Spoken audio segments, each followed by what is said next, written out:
नमस्कार दोस्तों। तो दोस्तों आज हम एक बार फिर आपके सामने ऐसा एक बेहतरीन बिजनेस आइडिया लेकर आ चुके हैं जिसे मैं खुद करने की सोच रहा हूं। जी हाँ दोस्तों, ये बिजनेस आइडिया ऐसा है जिसे आप घर से ही बहुत आराम से शुरू कर सकते हैं। हम जिस बिजनेस के बारे में बात कर रहे हैं वो है मसाला पैकेजिंग और उनको सेल करने का बिजनेस।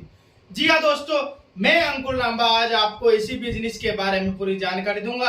आप इस वीडियो को लास्ट तक देखते रहिएगा। हम जीरो से लेके एंड तक आज इस बिजनेस के बारे में आपको सभी संपूर्ण जानकारी देने वाले हैं और खुद मैं इस बिजनेस को शुरू कर रहा हूं।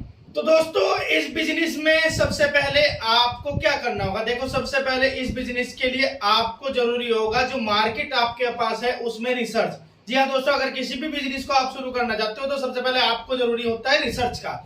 आपको अपने मार्केट में जाके रिसर्च करना पड़ेगा कि कौन कौन से मसाले ज्यादा बिकते हैं, कौन कौन सी ब्रांड के मसाले बिक रहे हैं और क्या उनकी क्वालिटी है और कौन सा मसाला लोगों को पसंद आ रहा है। वो सब चीजें जाकर आपको मार्केट में रिसर्च करनी पड़ेगी। दूसरा है आपको अपने बिजनेस का एक प्लान तैयार करना पड़ेगा कि बिजनेस को शुरू करने के लिए खर्चा कितना आएगा, मसाले कहाँ से खरीदने हैं और कितने पैसे लगेंगे, जगह कहाँ होगी। एक बिजनेस प्लानिंग बिजनेस को शुरू करने से पहले बहुत जरूरी होती है। अब बात कर लेते हैं बिजनेस को शुरू करने से पहले आपको कुछ रजिस्ट्रेशन की भी जरूरत होगी। देखो मसाला पैकिंग बिजनेस शुरू करने के लिए आपको सबसे पहले जरूरत होगी आपका जो ब्रांड होगा उसका रजिस्ट्रेशन, यानी आपके बिजनेस का रजिस्ट्रेशन। दूसरा होता है मानक खाद्य सुरक्षा प्राधिकरण का लाइसेंस, यानी कि FSSAI का लाइसेंस आपको प्राप्त करना पड़ेगा जो सरकार से मिलता है। और जो मसाले आप यूज करोगे वो आपके FSSAI के लाइसेंस पर आधारित हो, उसकी गुणवत्ता के अकॉर्डिंग हो, जो वो मानक आपको देंगे उन पे ही ओके रहे। ठीक है। तीसरा है GST रजिस्ट्रेशन। GST रजिस्ट्रेशन भी आपको अपने बिजनेस के लिए बहुत जरूरी है। अब कुछ और चीजों की बात कर लेते हैं। देखो अपने बिजनेस को शुरू करने के लिए आपको जरूरी है मशीनरी के। कौन कौन सी मशीन आपको इसमें जरूरत पड़ेगी। देखो मशीनरी के लिए ग्राइंडिंग मशीन होती है जिससे आप मसालों की पिसाई करोगे। दूसरा होता है मिक्सिंग मशीन, अगर आपको एक से ज्यादा मसाले मिक्स करने हैं तो वो मिक्सिंग मशीन अच्छी तरह मिक्स कर देगी। तीसरा होता है पैकेजिंग मशीन, यानी कि आप जो मसाले पैक करोगे पॉलिथीन में वो उनकी पैकेजिंग अच्छी होनी चाहिए, वो खुले ना, उनका लीकेज ना हो। तीसरा होता है वेट स्केल, यानी कि जो मसाले आपको जिस वेट में पैक करने हैं उसके लिए आपको वेट मशीन की भी जरूरत पड़ेगी। और अपने बिजनेस के लिए आपको उपयुक्त स्थान की भी जरूरत पड़ेगी। स्थान ऐसा हो आप इसको अपने घर से भी शुरू कर सकते हैं, क्योंकि देखो मसालों का काम है तो मसालों की खुशबू भी आती है, मसालों की धसक भी चढ़ती है नाक में। तो इन सब चीजों का भी आपको ध्यान रखना है कि आपकी जो फैक्ट्री वो ऐसी जगह हो जिससे कि आसपास के लोगों को प्रॉब्लम ना हो और आपको अपना बिजनेस करने में कोई भी दिक्कत ना आए। इसके बाद बात कर लेते हैं पैकेजिंग की और ब्रांडिंग की। देखो सबसे पहले जरूरी है कि आपको अपना एक ऐसा ब्रांड बनाना पड़ेगा जो लोगों को जल्दी याद रहे। दूसरा बात कर लेते हैं पैकेजिंग की। पैकेजिंग आपको ऐसे करनी है जिससे कि मसाले आपके लंबे समय तक टिके रहे। इस तरह की गुणवत्ता की आपको पैकेजिंग पॉली बैग यूज करना है जिससे कि आपके जो मसाले हैं वो लंबे समय तक टिके रहे। तीसरा है लेबलिंग, यानी आपके जो पैकेजिंग है उसके ऊपर जो लेबल है वो सब कुछ होना चाहिए।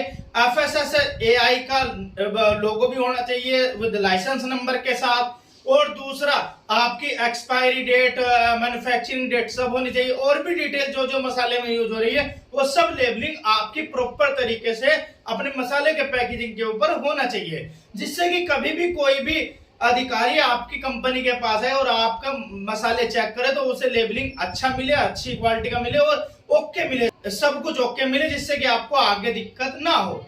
अब बात कर लेते हैं रॉ मटेरियल की। देखो दोस्तों रॉ मटेरियल आपको ऐसी जगह से खरीदना है जिसकी गुणवत्ता बहुत अच्छी हो, क्योंकि जब आप शुरू में काम करना स्टार्ट कर रहे हो तो सबसे जरूरी होता है क्वालिटी। तो आप जब भी कोई भी रॉ मटेरियल या कोई भी काम शुरू करें उसका रॉ मटेरियल ऐसा ले या चीजें ऐसी ले जिसकी क्वालिटी अच्छी हो, क्योंकि कस्टमर को क्या चाहिए, कस्टमर को भले चाहे आप थोड़ा सा महंगा दे दो लेकिन क्वालिटी बेस्ट दो। तो आपको अच्छी गुणवत्ता के मसाले यूज करने हैं। अब बात कर लेते हैं बिक्री के, आपको इसकी सेल कैसे करनी है। देखो सेल भी करना बहुत जरूरी है कि किस तरीके से आप सेल कर सकते हो। आप दो तरीके से सेल कर सकते हो, ऑनलाइन और ऑफलाइन। सबसे पहले मैं बात करूं आप ऑनलाइन, बहुत सारी वेबसाइट है जिनके थ्रू आप ऑनलाइन सेल कर सकते हो। अमेजोन हो गया, फ्लिपकार्ट हो गया, साथ में आपका मीशो हो गया, शॉप्सी हो गया, टाटा न्यू हो गया। बहुत सारी ऐसी लोकल वेबसाइट भी है जिस पे आप जाके ऑनलाइन सेल कर सकते हो। जेप्टो हो गया, स्विगी इंस्टामार्ट हो गया, और बहुत सारी ऐसी छोटी छोटी भी एप्लीकेशन है जहां पर आप अपना मसाले का प्रोडक्ट सेल कर सकते हो। उसके बाद ऑफलाइन की, आपको ऑफलाइन कैसे करते हैं, देखो आप ऑफलाइन दुकानों पे जाकर, अपने होलसेल मार्केट में जाकर, या फिर किसी मॉल में जाकर, मेगा मार्ट में जाकर, यहाँ तक कि आप जैसे जेप्टो और स्विगी इंस्टामार्ट के स्टोर होते हैं उन पे जाकर भी आप ऑफलाइन अपने प्रोडक्ट को सेल कर सकते हो, अपने प्रोडक्ट को बेच सकते हो। अब बात कर लेते हैं प्रॉफिट की। देखो जब भी आप कोई काम शुरू करते हो तो उस पर प्रॉफिट भी लेना जरूरी होता है। स्टार्टिंग में मैं आपको बता दूं कि प्रॉफिट आपको कैसे लेना। देखो स्टार्टिंग में आप अपनी सैलरी के बारे में मत सोचेगा। जब भी आप कोई काम शुरू करते हैं तो आप कभी भी अपनी सैलरी के बारे में मत सोचे कि मुझे कितनी सैलरी मिली है, मैं कितना कमा पा रहा हूं। आप इतना देखिए कि आपको कुछ ना कुछ प्रॉफिट आ जाए। मीन्स आपका जो बिजनेस है स्टार्टिंग में रन कर रहा है तो वो प्रॉफिट में आ जाए। बस आपको ये चीज ध्यान रखनी है। प्रॉफिट के टाइम पे आपको सिर्फ इतना ही ध्यान रखना, जब आप बिजनेस को शुरू कर रहे हो तो आप जितना लगा रहे हो उससे अधिक आप कमा लो। अब बात कर लेते हैं इन्वेस्टमेंट की, कितना पैसा आपका इस पे लगेगा। देखो सब कुछ आपके ऊपर डिपेंड करता है। आप चाहे तो मसालों की पिसाई ना करके, अगर आपको कोई मशीन नहीं खरीदनी तो आप मसालों की जो पिसाई करने वाली मशीन है वो मत खरीदिए, ठीक है। आप स्टार्टिंग में क्या करिए कि जो सबूत मसाले होते हैं, यानी कि जो मसाले खड़े होते हैं, उनको आप पैक कर करके बेचे। जैसे जीरा हो गया, धनिया हो गया बिना पिसा हुआ, और अचार के मसाले हो गए मिक्स करके, और बहुत सारे मसाले हो गए जिन्हें आप बिना पीसे सेल कर सकते हो। स्टार्टिंग में आप ऐसे भी कर सकते हो, लेकिन अगर आपको पिसाई की मशीन भी खरीदनी है तो उसके लिए आपको थोड़ा बहुत तो इन्वेस्टमेंट जरूर करना पड़ेगा। इससे आप पिसे हुए मसाले भी आराम से मार्केट में सेल कर सकते हो। तो और साथ में आपके रजिस्ट्रेशन में कुछ खर्चा आएगा। दूसरा, आप जहाँ किराए पे लोगे अपनी दुकान या फैक्ट्री का किराया, वहां पर भी आपका कुछ इन्वेस्टमेंट लगेगा। कोई बंदा रखोगे उसके लिए भी इन्वेस्टमेंट रखेगा। तो इस तरीके से आपका जो इन्वेस्टमेंट आएगा वो आपको कवर हो जाएगा जब आप एक बार काम को शुरू कर लोगे।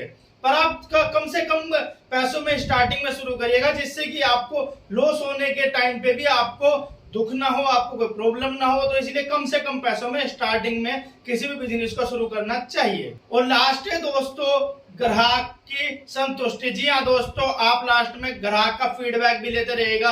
अपने जो मसाले हैं उनके पैकेट पे एक ऐसा नंबर या व्हाट्सएप नंबर ऐसा दीजिएगा जहां से आप ग्राहक का फीडबैक ले सके। अगर उनकी कोई समस्या हो तो उनकी समस्या को सुन सके। तो इस तरीके से आप अपने ग्राहकों से भी जुड़े रहिएगा। तो दोस्तों ये था मसाला पैकिंग का बिजनेस। आपको कैसा लगा मुझे कमेंट करके जरूर बताइएगा। आपके लिए मेहनत कर रहा हूं तो इस चैनल आपके लिए इतनी मेहनत कर रहा हूं तो इस वीडियो को लाइक जरूर कीजिएगा।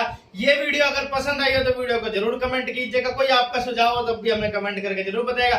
अगर चैनल पर पहली बार आए हो तो आपको बोल रहा हूं इस चैनल को सब्सक्राइब करके हमें सपोर्ट करिए। साथ में जो घंटी का बटन दिया गया उसको दबाकर ऑल सेलेक्ट कर लीजिए। तो मिलता हूं फिर आपसे ऐसी अमेजिंग वीडियो में, तब तक के लिए जय हिंद जय भारत।